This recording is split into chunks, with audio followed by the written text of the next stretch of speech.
કોઈ વ્યક્તિને કૂતરું કરડ્યું હોય અને તે સારવાર લેવા માટે અને ઇન્જેક્શન લેવા માટે એની વેક્સિન લેવા માટે જ્યારે સિવિલ હોસ્પિટલમાં આવે ત્યારે તેમને ઇન્જેક્શન આપી દીધા બાદ જો વ્યક્તિની પાસે પીએમજય કાર્ડ હોય તો ઇન્ડોર કેસ નીકળ્યા બાદ પીએમજય કાર્ડ અંતર્ગત એક વખત 300 રૂપિયાની સહાય સરકારશ્રી તરફથી આપવામાં આવે છે।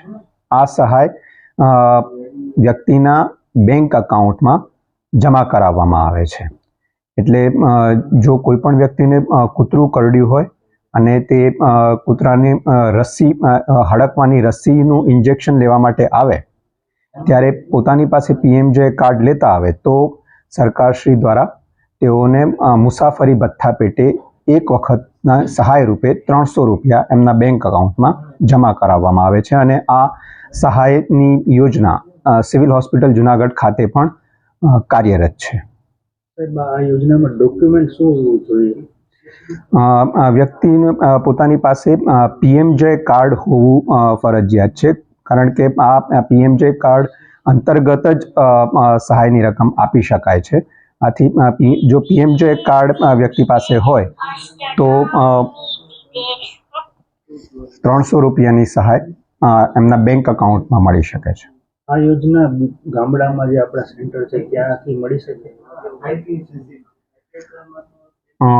જ્યાં પણ હડકવાની રસીનું ઇન્જેક્શન આપવામાં આવતું હોય ત્યાં સરકારશ્રીના માર્ગદર્શન મુજબ ઇન્ડોર કેસ નીકળ્યા બાદ પીએમજય કાર્ડ અંતર્ગત 300 રૂપિયાની સહાય મળી શકે।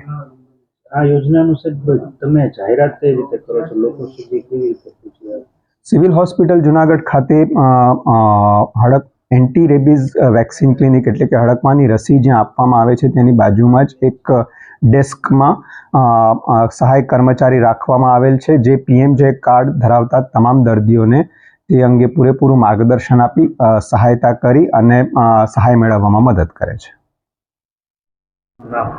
મારું નામ રાજેશભાઈ ચાંગેલા છે। અમારા ઘરનામને 10 દિવસ પહેલાં કૂતરું કરેલું હતું તો અહીંયા સિવિલ હોસ્પિટલમાં અમે ઇન્જેક્શન દેવા આવ્યા હતા। આજ 4થું ઇન્જેક્શન દીધેલું છે તો અમને જાણવા મળ્યું છે કે સરકાર દ્વારા 300 રૂપિયાની સહાય મળે છે। તો આના માટે સરકારને જાહેરાત કરવી જોઈએ, જેના હિસાબે બધા લોકોને જાણ થાય કે આમાં સહાય મળે છે, તો એના ટિકિટ ભાડાના ખર્ચાની નીકળે એમાંથી। તો એ આ સહાય સારું કહેવાય, આ સરકાર આપે એ માટે। શું ખૂટે છે આમાં કે ભાઈ જાહેરાત શું ખૂટે? હા, જાહેરાતમાં શું ખૂટે છે?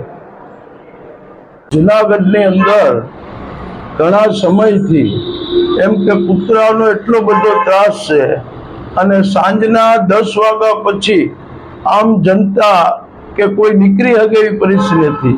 સવારે વહેલા વિદ્યાર્થીઓ જાય તો ઘણા બનાવની અંદર વિદ્યાર્થીઓ પણ આના ભોગ બને છે ને ઘણીવાર એવા હિંસક પ્રાણીઓ હોય છે કૂતરામાં કે નાના વાછડાઓને મારી નાખે છે, માણસોને પણ બટકા ભરીએ છે અને એમ કે જીવ પણ જાય એવો જુનાગઢની અંદર ઘણા કેસ બન્યા છે।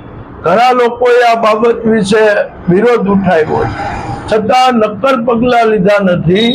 અને જે સરકાર દ્વારા જેમ કે કોઈ પણ માણસને કૂતરું કરડે તો એને હોસ્પિટલે જાય તો આવશ્યક કાર્ડ હોય છે, એ કાર્ડની અંદર 300 રૂપિયા મળે છે એકવાર જાય તો। પણ આની કોઈ પણ જાતની સરકારે જાહેરાત ટીવી મારફત, અખબારો મારફત, હોસ્પિટલની આજુબાજુ બધી જગ્યાએ લખી બોર્ડ મારી જાહેરાતો આપવી જોઈએ, એ જાહેરાતો આપી નથી। જુનાગઢની અંદર છેલ્લા 2 માસની અંદર 2000 ઉપર કૂતરા માણસોને કરડેલ છે અને સરકારી હોસ્પિટલમાં એ લોકોએ એમ કે ઇન્જેક્શનો પણ લીધેલા અને આની અંદર કોઈ માણસને ખબર નથી કે એકવાર હોસ્પિટલે જાય તો આને 300 રૂપિયા મળે અને 2000 માંથી સહાય તો ફક્ત 36 માણસોને અપાવી। તો મારી એક વિનંતી છે સરકારને કે ભાઈ તાત્કાલિક બોરા પ્રમાણમાં આની જાહેરાતો કરવામાં આવે, જેથી કરીને કૂતરાનો ભોગ બનનાર દર્દીઓને એનો લાભ મળે અને જાહેરાત બહુ કરે સરકાર એવી હું માંગણી કરું। હું ડુંગરપરેથી બોલું છું, આયશાબેન કાચી. અને અત્યારે બહુ આ કૂતરાનો ત્રાસ છે ડુંગરપરામાં, જુનાગઢમાં, હરેક જગ્યા ઉપર. અને મને આ ખબર નથી કે આ કૂતરું કરડે ને ઇન્જેક્શન લેવાથી સહાય આપે છે સરકારી, એ મને ખબર નથી. હવે અત્યારે મને એ ખબર પડી છે કે 300 રૂપિયા કૂતરું કરડે ઇન્જેક્શન લેવા જાવ તો 300 રૂપિયા સહાય સરકાર આપે છે. બસ.